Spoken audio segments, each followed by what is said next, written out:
የቀይ ባህር ጉዳይ ባለቤትም ኢትዮጵያ ናት፣ የአባይ ባለቤትም ኢትዮጵያ ናት። እነኚህ ሰዎች የሚማከሩት ሁለቱን መሰረት አድርገው ነው። ስለዚህ ኢትዮጵያ የሌለችበት እነኚህ ሰዎች በዚህ ጉዳይ ላይ የሚያደርጉት ውይይት ሐሜት ነው። እድሜ ጠገብ የሆኑ ድንዛዜ ውስጥ ነው ያሉት ሰዎች። እኔ በፖለቲካ ታሪክ ዘመኑ እንደዚህ ጊዜ የተጨነቀበት የሚይዘው የሚጨብጠው ያጣበት ጊዜ ትዝ አይለኝም። ከእድሜውም አንጻር ጥሩ ሁኔታ ላይ ሆነ። ግብፅ ቀይ ባህር ላይ ኢትዮጵያ እንድትጠጋ አትፈልግ። ይሄ የምናውቀው ነገር ነው። ስትሰራበት የኖረችው ነገር ነው። አሁን የጠራችው ሰውዬም እሱን ሲያስፈጽምላት ነው የነበረው። በኢትዮጵያ የሚወሰድባትን ጂኦፖለቲካዊ ብልጫ ትፈራዋለች። ኤርትራ ሶቨርኒቷን ለማስጠበቅ በምታደርገው እንቅስቃሴ ውስጥ ግብፅ ድጋፏን ትሰጣለች። ኢትዮጵያ ወደ ቀይ ባህር የምታደርገውን ግስጋሴ እኛ እናስቆማለን፣ ኤርትራን አግዘን ነው። ኢሳያስን እናግዘዋለን ነው።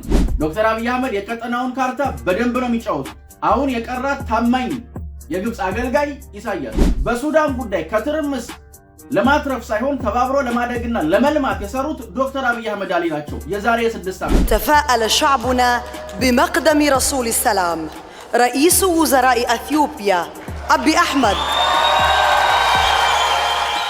ነገር ግን እነኚህ ግብፅና ኤርትራ የሚባሉ ሀገራት አተራመሱት። ምክንያቱም ከትርምስ ነው የሚያተርፉት። ኢትዮጵያ ያኔ ሰላሙን ለማምጣት ስታትር ነገሩ የቀናላት ለምንድን ነው? ከትርምስ ለማትረፍ አልነበረም የምትሰራው። በደቡብ ሱዳን ሀገርነት ማግስት እንደዚያ ዋይ ስትል የነበረው የአባይ ተፋሰስ ላይ መብት ጥያቄ የሚያነሳ ሌላ ሀገር ይፈጠርብኛል በሚል ስጋትም ጭምር ነበረው። አልሲሲ መርሳት የሌለበት አንድ ጉዳይ ግን ኢትዮጵያ ወደ ቀይ ባህር የሚወስዳትን ሃይዌይ በአባይ ግድብ በኩል ሰርታዋለች። ሰላም ጤና ይስጥልን ውድ ዮሐንስ ኮርነር ቤተሰቦች እንዴት አላችሁ? አላችሁ ወይ? አለን እኛ ዮሐንስ ኮርነር ዛሬም ሰዓትና ጊዜውን ጠብቆ ወደ እናንተ መድረሱን ጀምሯል። ዛሬም በቆይታችን አበይት ፖለቲካዊ ጉዳዮችን፣ አሁናዊ ክስተቶችን፣ ቀጠናዊ ሁነቶችን በራሳችን ቋንቋ በራሳችን መንገድ እንመለከታለን። ዮሐንስ ኮርነር ላይክ፣ ሼር፣ ሰብስክራይብ አድርጋችሁ ብትጀምሩ የበለጠ እንድንሰፋ የበለጠ እንድንተልቅ ያግዘናል። ወደ ተለያዩ የቴሌግራም ግሩፖችም ቪዲዮቻችንን ሼር ብታደርጉልን የበለጠ ተደራሽ እንድንሆን ያግዘናልና እሱ እንድታደርጉልን ጠይቄ ነው የምጀምረው። ዛሬ በጣም በርካታ ጉዳዮች ነው የምናነሳው። ኢሳያስ ፈርጥጠዋል፣ አድኑኝ እያሉ ነው። ጀነራሉ ለኢሳያስ ጥብቅ ማስጠንቀቂያ ሰጥተዋል። ሌተናል ጀነራሉ ጥብቅ ማስጠንቀቂያ ነው የሰጡት። ኢሳያስና አልሲሲ ለቅሶ እየተደራረሱ ነው። ምንድነው ጉዳዩ የሚለውን እንመለከተዋለን።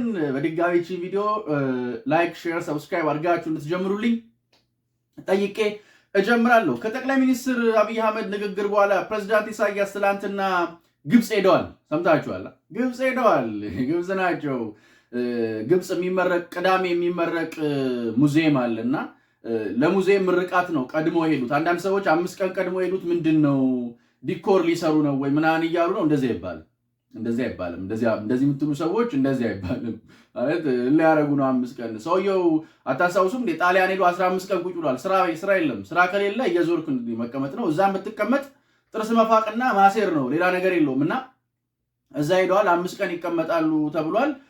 ትላንትና ጀምሮ ከሲሲ ጋር እየመከርን ነው ብለዋል። እየመከርን ነው ሳይሆን ምን እያደረጉ እንደሆነ የምንመለከተውና የምናይ ነው የሚሆነው። ነገር ግን ግብጾች ከቻሉ ሙዚየሙን ከመረቁት በኋላ ኢሳያስን ዘመን ተሻጋሪ ተላላኪያችን ብለው እዛው ሙዚየም ውስጥ በቅርስነት ቢያስቀምጡት የተሻለ ጥቅም ይኖረዋል። እዛው ሙዚየም ውስጥ በቅርስነት ቢያስቀምጡት ሌሎቹም ተላላኪዎቻቸውን ቀስ እያሉ ይሰበስቧቸዋል። እኛ ኤክስፖርት እናደርጋለን ብለን ችግር የለም፣ ምንም ችግር የለምና እንደዛ ቢያደርጉ ጥሩ ነው የምለው። ግን ሰውየው እዛ ናቸው። የሚያወሩት ስለ ኢትዮጵያ ነው። ሊያሙን ነው። ኢትዮጵያን ሊያሙን ነው። እኛን ሊያሙን ነው ማለት የቀይ ባህር ጉዳይ ባለቤትም ኢትዮጵያ ናት፣ የአባይ ባለቤትም ኢትዮጵያ ናት። እነኚህ ሰዎች የሚማከሩት ሁለቱን መሰረት አድርገው ነው። ስለዚህ ኢትዮጵያ የሌለችበት እነኚህ ሰዎች በዚህ ጉዳይ ላይ የሚያደርጉት ውይይት ሐሜት ነው እና አትሙን። ምንድነው እንደ ሀገር አትሙን። እነኛ እንደ ህዝብ ሊያሙን ነው፣ እንደ ሀገር ሊያሙን ነው የተጠራሩትና ኢትዮጵያችንን ህቅ አታስብሏት፣ ስሟን አታንሱ። አትሙን፣ በቃ አትሙን። አንፈልግም እንዴ። የሚሻለው ብንማከር ነው። ይሻለው እንደዛ ነው። እና ኢሳያስ በጣም ነው እንደደነገጠው ያሰኛል። በነገራችን ላይ ሌተናል ጀነራል ዮሐንስ ኢሳያስን ጦርነት ከከፈተ ምን አሉ መሰላችሁ? ከርክመን አንተውም እንላጨዋለን። ያው ልንገራችሁ ብዬ ከመላጨቱ በፊት መሰለኝ እዛ ሄደው ግብጽ ሄደው እንጂ በጣም ስለሚያናድዱኝ ነው የሚያደርጉት እንቅስቃሴ አይዘውኝ ማለት እድሜ ጠገብ የሆኑ ድንዛዜ ውስጥ ነው ያሉት ሰዎች። ኢሳያስ ለቅሶም ሊደርስ ነው ሄደው የምን ለቅሶ እንደሚደርስ ኋላ ላይ እናየዋለን። በነገራችን ላይ ዶክተር አብይ የፓርላማ ውሎ በጣም ነው ያስደነገጠው ሰውየው በጣም ማለት ነው። እና ልክ ወላጅ አምጣ እንደተባለ የኬጂ ተማሪ ነው ተሯሩጦ ወደ ወላጁ ሄደው ምን ያደርግ ሮጦ ሄደ። ኧረ ሊመቱኝ ነው ሊደበድቡኝ ነው ብሎ ነው ሮጦ ሄደው። ግብጽም ና ብለዋለች አልሲሲ ለራሱም አልሆነ እንኳን ለኢሳያስ። እነኚህ ሰዎች የተገናኙበት 3 ምክንያቶች ይኖሩታል። የመጀመሪያው የኢሳያስ ጭንቀት ነው። በጣም ነው የተጨነቀው ሰውየው። እኔ በፖለቲካ ታሪክ ዘመኑ እንደዚህ ጊዜ የተጨነቀበት የሚይዘው የሚጨብጠው ያጣበት ጊዜ ትዝ አይለኝም። ከእድሜውም አንፃር ጥሩ ሁኔታ ላይ አይሆንም። በጣም ነው የተጨነቀው። ሁለተኛው ግብጽ ህዳሴ ግድብ ስለተረታች ስለተሸነፈች የግብጽ ፖለቲከኞች አልሲሲ ላይ እያሳደሩበት ያለው ጫና ቀላል የሚባል አይደለም። በጣም ከባድ ጫና እያሳደሩበት ነው። ከባድ ትችት እያስተናገደ ነው። ስለዚህ የውስጥ ፖለቲካውን ለማርገብ እየተንቀሳቀስኩ ነው የሚል ነገር ለማሳየት ብሎ ከኢሳያስ ጋር እየተነጋገረ ነው። ሌላኛው የጋራ አጀንዳቸው ቀይ ባህር ነው። ግብጽ ቀይ ባህር ላይ ኢትዮጵያ እንድትጠጋ አትፈልግ። ይሄ የምናውቀው ነገር ነው። ስትሰራበት የኖረችው ነገር ነው። አሁን የጠራችው ሰውዬም እሱን ሲያስፈጽምላት ነው የነበረው። ግብጽ ሶማሊያን፣ ጅቡቲን፣ ኤርትራን እንደ ሀገር አትቆጥራቸውም። እዛው ቀይ ባህር ላይ ውሎ ቢያድሩ ምንም አይመስላት። ኢትዮጵያ ግን ወደ ቀይ ባህር እንድትጠጋ አትፈልግም። ለምን? እንደምትበልጣት ትሰጋለች። በኢትዮጵያ የሚወሰድባትን ጂኦፖለቲካዊ ብልጫ ትፈራዋለች። ለሌሎቹ ምንም እንትን አይላትም። ኢትዮጵያ ወደ ቀይ ባህር ትጠጋ ሲባል ግን የሚወሰድባትን ጂኦፖለቲካል ጨዋታ ታሰራና ትገፋለች። ይሄ ስትሰራ የነበረው ጉዳይ ቡትሮስ ጋሊም ሲሰራላት የነበረው እሱን ነው። ለኢሳያስ በቁጭ ብሎ ያቀባበለው ምናምን እነሱ ናቸው። ይሄ ምንም ስናነሳውም ስናወራውም የነበረው ጉዳይ ነው። አሁን እሱን ለመከላከል ነው የሚያወሩት። ምን አሉ? የኤርትራን የሶቨርኒቲ የሉዓላዊነት ጉዳይ ግብጽ ትላለች፣ ታስጠብቃለች። ኤርትራ ሶቨርኒቲዋን ለማስጠበቅ በምታደርገው እንቅስቃሴ ውስጥ ግብጽ ድጋፏን ትሰጣለች የሚል ሐሳብ ነው የተነሳው። በጣም እኮ ነው የሚያስቁት። ይሄ አሁን ያወሩት ቻይንኛ ወደ አማርኛ ሲመለስ ትርጓሜው ኢትዮጵያ ወደ ቀይ ባህር የምታደርገውን ግስጋሴ እኛ እናስቆማለን፣ ኤርትራን አግዘን ነው፣ ኢሳያስን እናግዘዋለን ነው እንጂ ኢትዮጵያ የማንንም ሶቨርኒቲ እነካለው አላለችም። የማንንም አንድ ማይካድ ነገር ዶክተር አብይን ፓርላማ ላይ ያነሱት 10 ጥይት 20 ጥይት ሰጧል፣ ግን ሞትን አይሞቱልህ። አሁን ሄዶ 10 20 ጥይት ምናምን ለቃቅሞ ይመጣል። ምንም የሚካድ ነገር አይደለም። የሄደበት ፐርፐዙም እሱ ስለሆነ። ግን እሱ ያስጥለዋል አያስጥለው? ሌተናል ጀነራሉ ዮሐንስ ምንድን ነው ያሉት? እንላጨዋለን ነው። እነኚህ ሰዎች ጤነኞች አይደሉም ማለት ህብረታቸው። አሁን ትናንትና ሐሰን ሼህም ጅቡቲ ገብተዋል። ሐሰን ሼህና ኦማር ጌሌም በጅቡቲ የሚማከሩት በእርግጠኝነት በውሃ ላይ ነው። ነገር ግን ከቅርብ ጊዜያት ወዲህ አስተውላችሁ ከሆነ ግብፅና ኤርትራ የሚያደርጉት ውይይት ሶማሊያንም ያገለለ ነው። ሶማሊያን የነጠቃቸውን ካርታ ማን ነው የተጫወተው ብለን ስናስብ የ4 ኪሎውን ግቢ እናገኘዋለን። ዶክተር አብይ አህመድ የቀጠናውን ካርታ በደንብ ነው የሚጫወቱት። አሁን የቀራት ታማኝ የግብፅ አገልጋይ ኢሳያስ ታማኝ፣ እሱም ምርጫ የለውም። ወዲህ ቢል የለም ወዲህ ቢል የለም። ያለችው ግብፅ ናት። ሮጦ እዛ ነው የሚሄደው፣ ሮጦ እዛ ነው የሚደበቀው። ግን ያው አልሲሲ በሆዱ አይ እንኳን ላንተ ለሆነ እኔንም አይሰሙኝም እነኚህ ሰዎች አይቀርልም። ህዳሴ ግድብንም እንዲህ እየተሽከረከርኩ እያላቀስኩ እያስለቀስኩ ነው ጉድ የሰሩኝ እና የጨረሱት። ማንንም እንትን አይሉም፣ ማንንም አይሰሙም። ዶክተር አብይ ምን አሉ? አልሰማንም አሉ። እስቲ ስሙት። ኢትዮጵያ ቀይ ባህር አይገባት የሚለውን አንሰማም። በነገራችን ላይ ዘንድሮ አልሆን ነው ያላቸው እነኚህ ሰዎች ለቅሶ እየተደራረሱ ነው። በሱዳን ያለው ሁኔታ ታውቃላችኋል። ቡርሃን ሁለቱ በደንብ ነው የሚደግፉት፣ እየተቀጠቀጠላቸው ዳጋሎ እየገፋ ነው። እነኚህ ሰዎች ለቀጠናው ትርምስ ነው የሚሰሩት። በሱዳን ጉዳይ ላይ እንማከራለን ብለዋል። ምንም አይማከሩም፣ ለቅሶ ነው የሚደርሱት። በሱዳን ጉዳይ እነኚህ ኤርትራና ግብጽ ከትርምስ ለማትረፍ ነው የሚሰሩት። በሱዳን ጉዳይ ከትርምስ ለማትረፍ ሳይሆን ተባብሮ ለማደግና ለመልማት የሰሩት ዶክተር አብይ አህመድ አሊ ናቸው። የዛሬ 6 ዓመት እንዴት አድርገው ተቀብለዋቸው እንደነበርም በጥቂቱ እናስታውሰው እዩት። مذ حط طائره الميمون بمطار الخرطوم بزيه الأبيض وبأناقته الزاهدة تفاءل شعبنا بمقدم رسول السلام رئيس وزراء أثيوبيا أبي أحمد.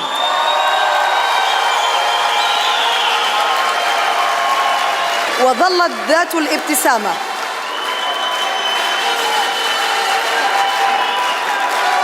رغم التحديات، سيما والشعب السوداني يبادل أثيوبيا حباً بحب. أهلاً بك.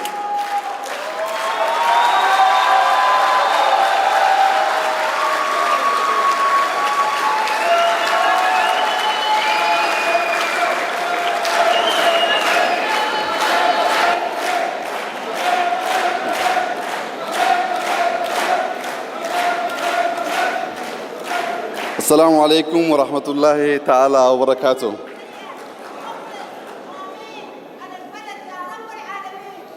شكرا. እንዳያችሁት ዶክተር አብይ አህመድ አሊ አሁን በሱዳን የሆነውን ትርምስ ያኔ ከ6 ዓመት በፊት እንዳይፈጠር በጣም ትልቅ ስራ ሰርተው ነበር። ሱዳናውያንም አመስግነዋቸው ነበር። በጣም ነበር ያመሰግኗቸው። ነገር ግን እነኚህ ግብጽና ኤርትራ የሚባሉ ሀገራት አተራመሱት። ምክንያቱም ከትርምስ ነው የሚያተርፉት። ኢትዮጵያ ያኔ ሰላሙን ለማምጣት ስታትር ነገሩ የቀናላት ለምንድን ነው? ከትርምስ ለማትረፍ አልነበረም የምትሰራው። ህወሓትም በነገራችን ላይ ህወሓትም ሻዕቢያም ግብጽም የሚሰሩትና የሚያመሳስላቸው አንድ ነገር ቀጠናው ላይ ሰላም እንዲመጣ አይፈልጉም። እነኚህን 3 ኃይሎች ገደል የከተተውን ስራ የሰሩት ዶክተር አብይ አህመድ ቀጠናው ላይ ተባብሮ ማደግ የሚባል አዲስ ባህል ይዘው መጥተው ነው። ኢሳያስ አልገባው አለ፣ ተቸንክሮ የቀረሰው ስለሆነ አልረዳ አለ እንጂ ዶክተር አብይ አህመድ ይዘውት የመጡት አዲስ ሐሳብ ነበር ለቀጠናው በጣም ቆንጆ። አሁን የተባበሩት መንግስታት ድርጅት ሱዳንን እንድታሸማግልለት ኡጋንዳን መርጧል። ግብጽን አልመረጠም፣ ኤርትራንም አልመረጠም። ኢትዮጵያ ሲጀመር የዛሬ 6 ዓመት አሸማግላቸዋለች። እንግዲህ እንዳረጉ ያርጉ ብላ እያየቻቸው።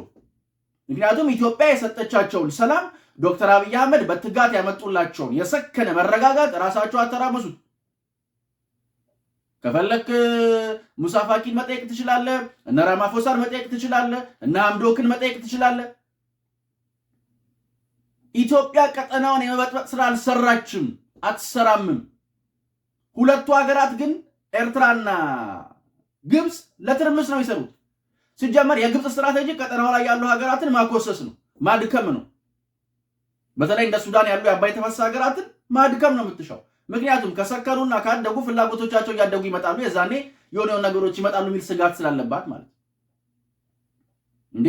በደቡብ ሱዳን ሀገርነት ማግስት እንደዚያ ዋይ ስትል የነበረው የአባይ ተፋሰስ ላይ መብት ጥያቄ የሚያነሳ ሌላ ሀገር ይፈጠርብኛል በሚል ስጋትም ጭምር ነበረው። ግን አሁን ምንድን ነው? ሱዳን ሰላም እንድትሆን ካስፈለገ ግብጽና ኤርትራ መመካከር አይጠበቅባቸውም። እጃቸውን ማውጣት ነው፣ እጃቸውን መሰብሰብ። እነሱ እጃቸውን ከሰብሰቡ ሰላም ትሆናለች።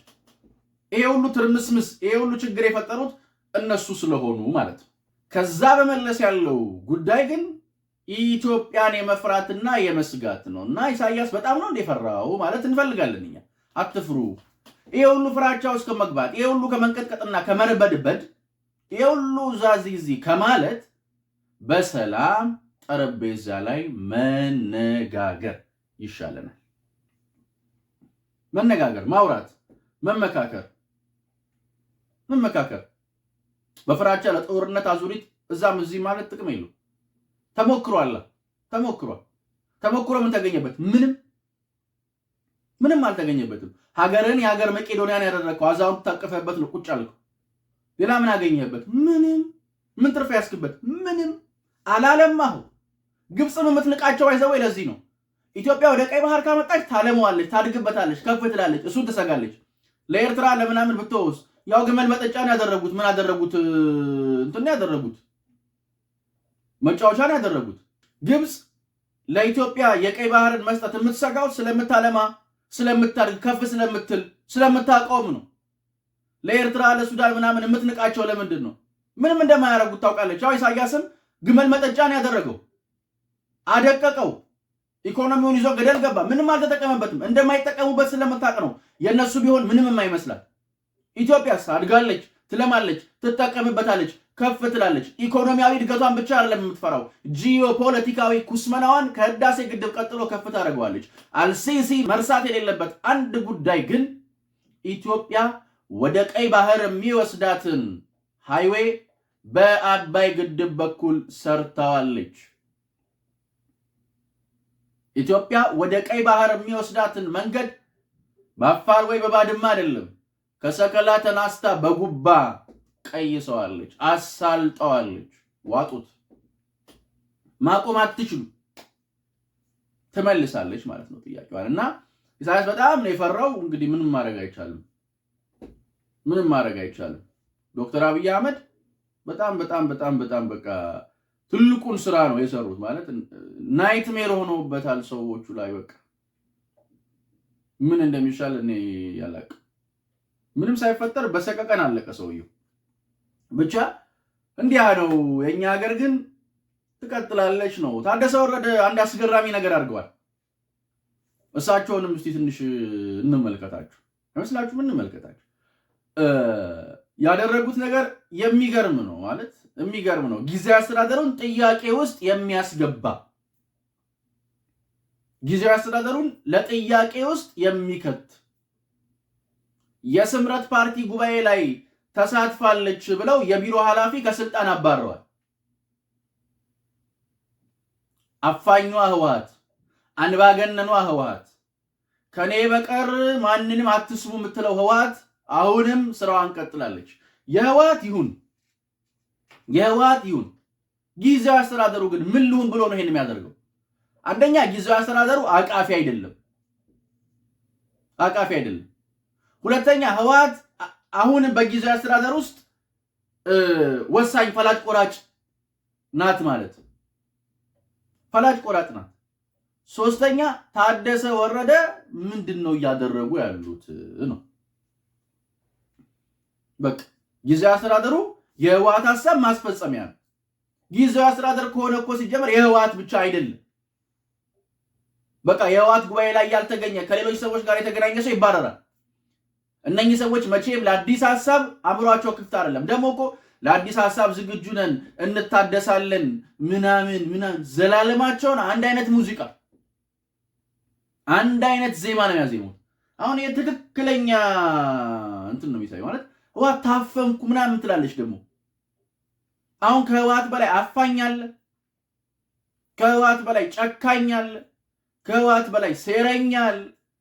ታፍኛለው፣ ድምጽ አይሰማም፣ ወዲያ ብሄድ ወዲህ ብመጣ ምናምን ይላሉ። የማይሆን ነገር እኮ ነው የሚያወሩት። የማይሆን ይሄ ድርጊታቸው የሚያሳየው መቼም ለአዲስ ሐሳብ ዝግጁ እንዳልሆኑ፣ ወጣቱ ትውልድ አዲስ ሐሳቡን ልትሰማው የምትሻ ህወሓት ስለሌለች ህወሓትን አሽቀንጥሎ መጣል እንዳለበት የሚያሳየው የታደሰ ወረደ ነገር እንደው ምን ይባላል? የእሳቸው ነገር ምን እንደሚባልም አላውቅም። ምን ይባላሉ? አሁን እሳቸው እያደረጉት ያለው ነገር የሚገርም እኮ ነው። ጊዜያዊ አስተዳደሩን እንደው በምን አይነት ፍጆታ ላይ እየዋሉት እንደሆነ፣ ጊዜያዊ አስተዳደሩ በምን አይነት ሁኔታ እየተጠቀሙበት እንደሆነ ስትመለከቱ ምን ሆነዋል እኚህ ሰው የሚል ጥያቄ ነው የሚያስነሳው። ምን ሆነዋል? ምን ነክቷቸዋል የሚል ጥያቄ በግላጭ ነው የሚያስነሳውና እኔ የገረሙኝ ስለሆነ ነው ያነሳዋቸው። እንደው እንድትሰሙት ነው። በቃ እንደዚህ ናቸው፣ አይታደሱም፣ ያው ናቸው። እና እሱን ማንሳት ያስፈልጋል። ያው ለቀደ መጀመሪያ ላነሳነው ጉዳይ ያው ለኢሳያስ የምንለው የአህያ ባል ከጅብ አያስጥልም። እንዴትም ሆኖ ኢትዮጵያን ከግስጋሴዋ የሚገታት ከመንገዷ የሚያስቀራት የትኛውም ምድራዊ ኃይል የለም። ትገሰግሳለች፣ ጥያቄዋን ትመልሳለች፣ ታጸናለች። ከአስመራ እስከ ካይሮ፣ ከካይሮ እስከ ካርቱም፣ ከካርቱም እስከ ሞቃዲሹ ከሞቃዲሹ እስከ ጁባ ከጁባ እስከ ሶማሌላንድ ብትመላለሱ ምንም የምታጸኑት ነገር የለም።